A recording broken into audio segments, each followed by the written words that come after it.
अस्सलामु अलैकुम वरहमतुल्लाहि वबरकातुहू।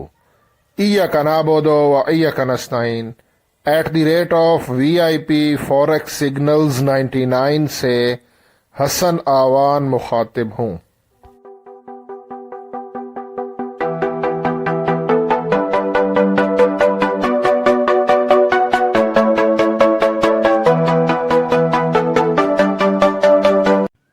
ट्रेडर्स, आज 19 जून वेंसडे है और इस वीडियो में मैं फॉरेक्स गोल्ड XAU USD इसका टेक्निकल एनालिसिस करूंगा और ये जानने की कोशिश करूंगा कि आज के दिन हमारा जो गोल्ड है वो डाउन आ सकता है या कि अप जाएगा, हमें सेल करना चाहिए या कि बाय करना चाहिए, और जो भी एंट्री लें उसका SL क्या हो, TP क्या हो, एंट्री कहाँ से ले, सब कुछ आज आपको इसी वीडियो में बताऊंगा। आप लोगों से छोटी सी गुजारिश है कि लाइक कर दिया करें वीडियो को और कमेंट कर दिया करें, इससे ना हौसला अफजाई होती है। और जो लोग रेगुलर कमेंट करते हैं मैं उनका बहुत बहुत शुक्रिया कहना चाहता हूँ, ठीक है ना, बहुत बहुत शुक्रिया। देखें, सबसे पहले हम ना थोड़ा सा फॉरेक्स फैक्ट्री को भी देख लेते हैं कि आज की जो न्यूज़ है फॉरेक्स फैक्ट्री, ठीक है। ये मैंने फॉरेक्स फैक्ट्री को खोल दिया है। ये देखें, जून 19 वेंसडे। वीडियो मुकम्मल देखिएगा, स्किप ना कीजिएगा क्योंकि मैंने ना थोड़ी सी डीप रिसर्च की है। आज USD बैंक हॉलीडे है, ठीक है, तो कोई किसी किस्म की हाई इम्पैक्ट न्यूज़ नहीं है बल्कि बैंक हॉलीडे है। तो वैसे गोल्ड चल रहा है लेकिन USD में बैंक हॉलीडे है। तो अगर मैं ट्रेडिंग व्यू पर चेक करता हूँ गोल्ड को, सॉरी डॉलर को, ये देखें, ये 30 मिनट का टाइम फ्रेम है क्योंकि 30 मिनट का टाइम फ्रेम उस दिन के एनालिसिस के लिए बहुत बेस्ट होता है, इंट्राडे। और ये है DXY, dollar index. Dollar index को आप यहाँ पर देखो तो ये सेलिंग जोन से नीचे आ रहा है। ये देखिए, ये सेलिंग जोन पे नीचे आ रहा है। आप देखें ना, ग्रीन कैंडल के बाद ऊपर एक डॉजी कैंडल बनी, उसके साथ रेड कैंडल क्लोज हुई और अभी भी ये सेलिंग जोन से नीचे आने की कोशिश कर रहा है और बाइंग जोन काफ़ी नीचे है, ठीक है। ये देखिए, ये है बाइंग जोन और ये है डॉलर। और इसी तरह अगर डॉलर नीचे आता है तो बाकी करेंसीज ऊपर जा सकती हैं। मैं आपको ना गोल्ड दिखाता हूँ जिस पे मैंने थोड़ी रिसर्च की है। ट्रेडर्स, ये आपके सामने गोल्ड का 30 मिनट का टाइम फ्रेम है क्योंकि इंट्राडे के लिए 30 मिनट का टाइम फ्रेम बेस्ट होता है गोल्ड। अच्छा, ये यहाँ पे देखें, ये ऊपर है सेलिंग जोन, रेड कलर का। ये सेलिंग जोन पे गोल्ड ने कंसोलिडेशन किया एक ख़ास रेंज में। 30 मिनट की छोटी छोटी कितनी सारी कैंडल्स बनी हैं, ठीक है।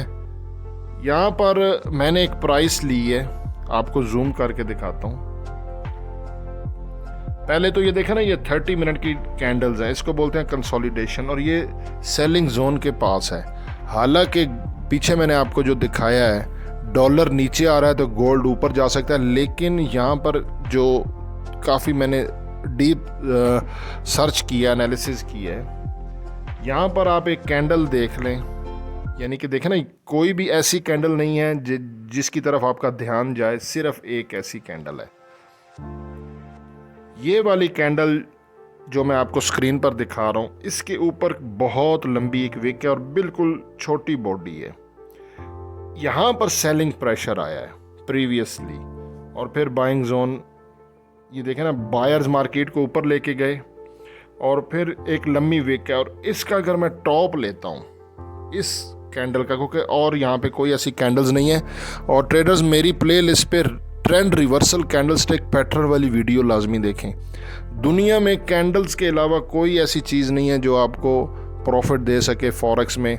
आप जो मर्जी इंडिकेटर यूज़ करें उससे आपको इंडिकेशन मिलती है, एंट्री या सिग्नल नहीं मिलता। ट्रेडिंग में जो है ना, जो ये वाली कैंडल्स हैं ये ज़्यादा अहम है। तो trend reversal candle stick pattern पे प्ले लिस्ट है, टोटली 4 वीडियोज़ हैं, वो देख लें। अच्छा, ये वाली जो शूटिंग स्टार कैंडल थी जिसकी अप स्टार पे बहुत बड़ी विक है, यहाँ पे आपको मैं डबल कंफर्मेशन भी दूंगा। ये देखिए 2324.12 है 1-2 इज़ नथिंग, मतलब 23-24। अभी के टाइम पे गोल्ड 23-28 के करीब ट्रेड कर रहा है। ये 23-24 है और यहाँ पर ये तमाम कैंडल्स 30 मिनट्स की कैंडल हैं, ठीक है। और यहाँ पे 50 का मूविंग एवरेज, ये है 50 का मूविंग एवरेज। देखें ये ऊपर कंसोलिडेशन कर रहा है। फिलहाल गोल्ड 50 के मूविंग एवरेज से ऊपर है और इसका RSI भी 54 से ऊपर है, यानी कि ये यहाँ पे बुलिश कहा जा सकता है। पीछे मैंने आपको डॉलर दिखाया, डॉलर सेलिंग जोन से 30 मिनट के टाइम फ्रेम में नीचे आ रहा था, तो गोल्ड यहाँ पर 50 के मूविंग एवरेज से भी ऊपर है, तो ये इसको हम बुलिश कह सकते हैं। लेकिन टर्निंग पॉइंट के करीब से बाय करेंगे, टोटली 3 से 2 पॉइंट का स्टॉप लॉस रखेंगे, बड़ा रिस्क नहीं लेना। और अगर टर्निंग पॉइंट ब्रेक हो जाता है तो फिर गोल्ड नीचे आ जाएगा, ये मैं आपको बता रहा हूँ। यहाँ पर 50 का मूविंग एवरेज है 23.62, यानी कि पीछे मैंने आपको दिखाया 23-24 जो मैंने कैंडल का टॉप लिया था, और ये है 23.62। तो मैं स्क्रीन पे आपको लिख देता हूँ, आपने गोल्ड को 2324 के बिल्कुल करीब से बाय करना है, 2326-27, यानी कि जितना नुकसान आप बर्दाश्त कर सकते हैं।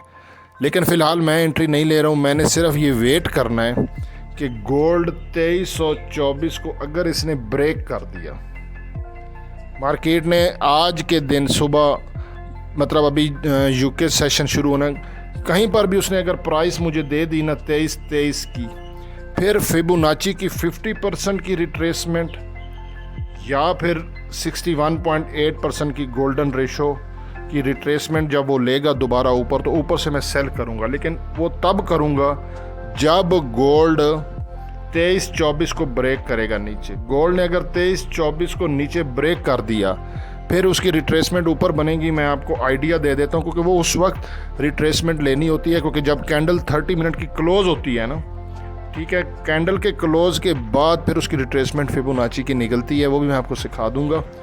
मैं निकला ही आप लोगों को सिखाने के लिए हूँ, ना तो कोई फ़ीस है ना कोई IB वाला ड्रामा है कि हमारे लिंक से ज्वाइन करो, वो बहुत बड़ा ड्रामा है। अच्छा जी, 2324 के करीब से बाई किया करें, कर सकते हैं। SL 2324 का हिट होता है 3 पॉइंट होगा, उसके बाद तकरीबन ऊपर दोबारा अगर उसने 23 लगा दिया ना, तो फिर ऊपर से सेलिंग बन रही है मेरे हिसाब से 2352। ये मैं रफली अभी दे रहा हूँ। मैं यूट्यूब चैनल की कम्युनिटी में आप लोगों को बता दूंगा कि फिर हमारा टर्निंग पॉइंट क्या होगा और हमने कहाँ से सेल करना है, क्योंकि 30 मिनट की क्लोजिंग की जब कैंडल क्लोज होती है ना, तो उसके बाद फिर उसका वो रिट्रेसमेंट निकलती है, ठीक है। लेकिन रफली आइडिया दे रहा हूँ अपने एक्सपीरियंस के बिहाफ पे कि फिर 2352 से हम गोल्ड को सेल करेंगे। ऐसी यूट्यूब चैनल की कम्युनिटी में मैं आप लोगों को मैसेज कर दूंगा। बाकी हसन अमान को दुआओं में याद रखिएगा। अल्लाह हाफ़िज़।